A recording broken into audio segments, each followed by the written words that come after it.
From an ordinary working man seeing a full moon, tearing through their clothes, and then looking for someone to rip apart and eat, only to transform back again, to different breeds and statuses from around the world, today on FactSpace, we look at types of werewolves.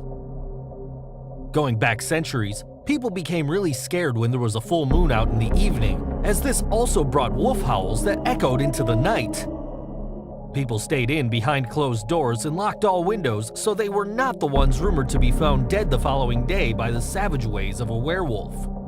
Werewolves are your average daily man who transforms into an overgrown super-strength wolf when there is a full moon at night, and there is nothing he can do about it. There are female werewolves, but they're extremely rare. A werewolf could have a day job working in a factory, a supermarket, or even as your local friendly policeman.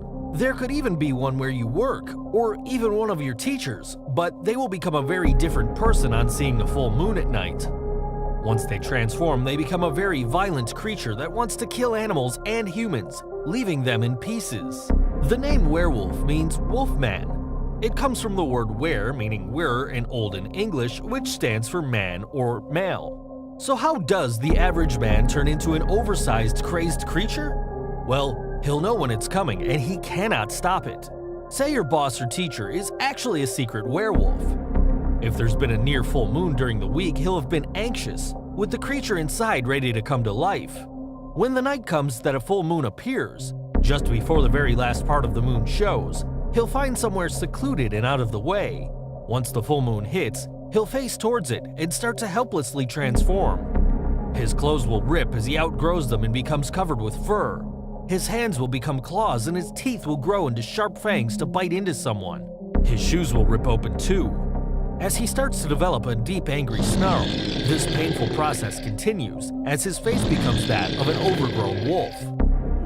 On all four legs or standing on his back two legs, he'll then give off an almighty howl as he faces the moon with no signs of the man or human he was just minutes before. He's then ready to go on a murderous streak throughout the night. Once the full moon starts to disappear, a few hours later he will then transform back into an average man wherever he belongs at the time. He will have no memory of the murderous antics he had been up to the night before, and will be shaking and naked after ripping off his clothes when he became a werewolf. Werewolves are totally riddled with rage, and that's what's scary about them. Even more scary is that the rage is mostly directed at innocent humans, and a lot of people that are werewolves are the innocent, everyday type of person before they change.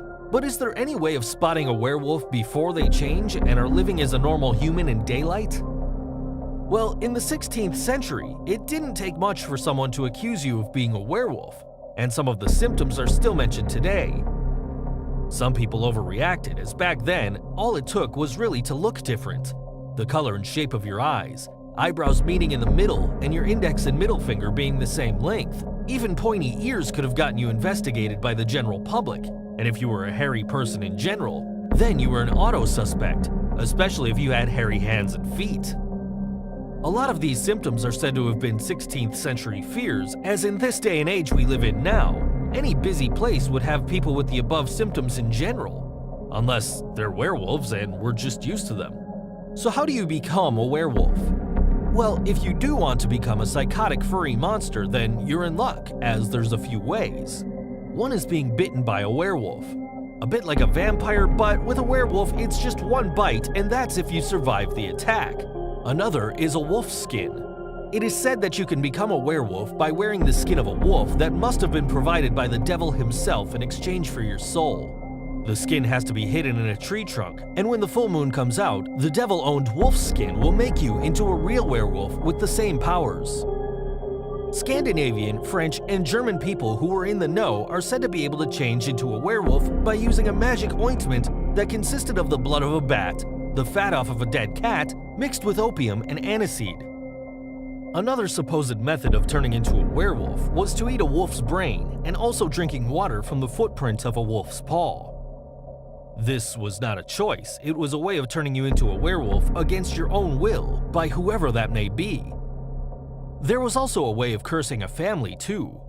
Don't forget, when it's daytime or not a full moon, a werewolf is leading an everyday normal life, so it's a strong possibility that a werewolf is going to have children. The werewolf curse is passed on to any son that was born to the family. The only way this could have been broken is if all werewolves in the family were killed. You may have heard about werewolves being killed by a silver bullet, so how do you actually kill a wolf? Or at least free the man from the curse of the werewolf? Well, it is true that werewolves can be killed by silver bullets if aimed correctly. You can even have the bullet blessed by a priest first too if you'd like. Werewolves have a dislike to silver, so it may be a good idea to carry something silver if you suspect someone you know is one. When a werewolf is killed by a silver bullet, he will then change back into the ordinary, everyday man. Unfortunately, he will remain dead. Here's another way from olden times. Remember earlier in this video we talked about wearing a wolf's skin that was from the devil and hidden in a tree? Well, if you can find the tree and the skin and burn it, that will also be one less werewolf to deal with. Another old way would be to call out the werewolf's real name from when he was a man. The problem with this is, when he's a werewolf, how are you going to know what his name is? 3 drops of blood is also said to be a capable cure, but not always. Once again, you need to know who the werewolf is, as the 3 drops must come from the werewolf when he's in human mode. Werewolves come in different breeds and from different parts of the world, but they're not everywhere. The early stories seem to surface from the ancient Greeks. Each breed member is said to have different strengths ranging from Omega, Beta, and Alpha, although that may not have always been the case. Let's look first at the original 4 types of werewolf breeds. These are Lakota, North American, Asian, and the strongest, biggest, and most likely to pull you apart, the European werewolf. It's also reported that it's possible that werewolves go back as far as dinosaurs, starting from a raptor type of creature, with DNA passed along from bite to bite, bringing us to werewolves as we perceive them today. Lakota werewolf. The Lakota werewolf has a slight difference. With werewolves being bloodthirsty man-eaters, this pack of wolves originally had parts of an Alaskan human tribe included, so it became a huge problem when werewolves first started to eat the human tribe members of the pack. Eventually, this was brought under control as they became accustomed to eating animals. The Lakota werewolf is greatly respected by the human members and are very confidential as to who are the werewolves. Even in werewolf form, they keep a humanoid shape. They hunt in packs of 15, no more, no less. If one dies, then one of the human ex-tribe members of the pack becomes a fully fledged werewolf. Their eyes glow too, with no 2 pack members sharing exactly the same color. On transformation, the fingers and toenails become thick and sharp like claws, and their teeth become like a wild dog's. The animals they hunt are black and grizzly bears, with the odd moose thrown in for dessert. They're also quick to heal if they're wounded by silver-based objects. The North American werewolf. This werewolf has black eyeballs and have super strong hearing and tracking qualities. Upon transforming from a human, their toes go from 5 to 4, and their strength increased by times from their human form. They don't walk on all 4s at all. They walk and run on their hind legs, and when the full moon comes along, they hunt mainly humans. Although they roam in the country and tend to avoid towns and cities, but that's not set in stone. They have been known to have been around the countryside for around 1,000 years, although they don't expand quickly as if they have to become the same breed of werewolf. Then this can only happen by a bite and saliva, and due to them eating humans, not too many survive the ordeal. The Asian werewolf. This werewolf is the one that will look like an actual gray wolf, only stronger, has white eyes, and shorter front legs than the back. It walks on all 4s after shapeshifting the most after the full moon transformation is complete. The strength for this werewolf increases by 20%. The biggest difference with this werewolf is that when a werewolf dies, then it shapeshifts back to human form, although it remains dead. With the Asian werewolf, the initial shapeshift transformation is so severe that it will remain a werewolf if it dies. Although they may be a lot lesser in strength compared to other breeds, they make up for this by speed and tracking smell. They're the best trackers in the werewolf business. There have been sightings of this werewolf all over Asia, and not just in certain parts.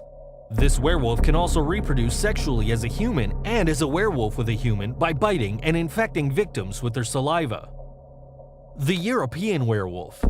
Running into any werewolf is going to be an unpleasant experience, and maybe your final one. But if you run into a European werewolf, then you're going to need more than prayers and luck to survive. Out of all the werewolves, it's the biggest, strongest, and most dangerous and nastiest. This beast is hairless, and is part man, part wolf, and total beast. When they shapeshift from human to werewolf, they triple in width and double in height. They have green eyes, and their claws can cut through metal. They live until around 300 years and don't start slowing down until age 250. They have an ongoing need to feed off human flesh, although it can still be killed with a silver bullet through the head or a silver sword through the heart. I'd say the silver bullet is the safer option, just don't miss. A European werewolf can take the strength of another werewolf and strengthen itself even more. However, they do have a weakness. Every so often a European werewolf will enter the territory of a European vampire. European vampires can live up to 500 years and become stronger by savaging and killing a European werewolf. Going back to the earlier mentioned Omega, Beta, and Alpha werewolves, even though werewolves have been around for thousands of years, the Omega, Beta, and Alpha strength levels did not exist until 1947, when the level of strength was brought in over the gray wolf, with the parents being the Alpha and so on. So for it to reach werewolf breed or pack individual strengths, these titles are from a more modern time, and werewolves, whether it came from books, television, or other sources, were originally unheard of in the werewolf kingdom many years ago.